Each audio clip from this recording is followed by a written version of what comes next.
হাসিনার পতন দেখেছেন, এরশাদের পতন দেখেছেন, শেখ মুজিবের আওয়ামী লীগের পতন দেখেছেন, ঠিক একই পতন আপনাদের জন্য অপেক্ষা করছে।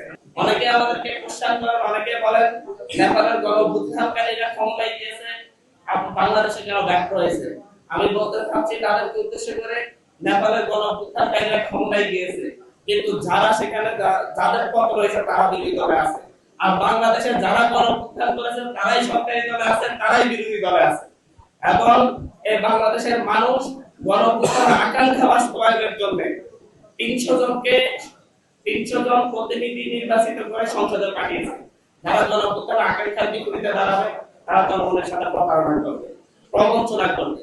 কারণ এই ক্ষেত্রে আমাদেরকে কোশ্চেন করার কোনো জায়গা নেই। বাংলাদেশের 5 সাইডে বড়ভাবে গণঅভ্যুত্থান সফল হয়েছে, কিন্তু ব্যর্থ করার জন্য একটা গোষ্ঠী যদি চেষ্টা করে যায়, তাহলে তারা আবার নিজেরাই ব্যর্থ হয়ে যাবে। এটাই চরম বাস্তবতা। আমরা যে যারা এখন সরকারে আছেন, বিএনপি, ওনারা নির্বাচন আগে তো বলেছেন যে তোমরা গণঅভ্যুত্থানের সকল আকাঙ্ক্ষা বাস্তবায়ন করবে, গণভোট বাস্তবায়ন করবে, গণভোটে হ্যাঁ দেওয়ার পক্ষে কথা বলেছেন। এবং ওনারা এইসব কথা বলেছেন, মানুষকে গণঅভ্যুত্থানের পক্ষে আহ্বান করেছেন, গণ আকাঙ্ক্ষার পক্ষে আহ্বান করেছেন, বিদায় এদেশের মানুষ হয়তো ওনাদেরকে ভোট দিয়েছেন। কিন্তু ওনারা বলেন যে আমরা ছাপের পরে গণভোটের পক্ষে হ্যাঁ ভোট চেয়েছি, ছাপটাও জনগণের পক্ষ নিয়েছিল। এবং ক্ষমতায় যাওয়ার পরে যদি সেই জনগণকে উপেক্ষা করেন, তাহলে হাসিনার পতন দেখেছেন, এরশাদের পতন দেখেছেন, শেখ মুজিবের আওয়ামী লীগের পতন দেখেছেন, ঠিক একই পতন আপনাদের জন্য অপেক্ষা করছে। আপনারা প্রবঞ্চনা করতে পারেন, প্রতারণা করতে পারেন, সাময়িকভাবে আপনারা বিজয়ী হয়েছেন বলে আপনারা মুখে আনন্দে ঢেকুর তুলতে পারেন, কিন্তু মনে রাখবেন আসলে আপনারা নিজেদের খবর নিজেরা খোলা শুরু করেছেন।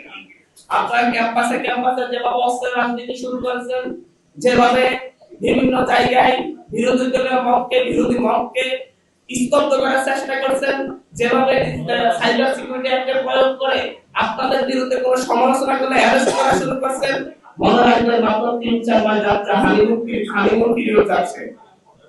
এই হানিমুন পিরিয়ড শেষ হলে তারপরে বুঝতে পারবেন আসলে জনগণ যেভাবে 200-এর উপরে আলটিমেট মেজরিটি দিয়ে আপনাদেরকে ক্ষমতায় নিতে পারছে, ঠিক সেভাবে শুরু করতে পারবো বাংলাদেশের জনগণ।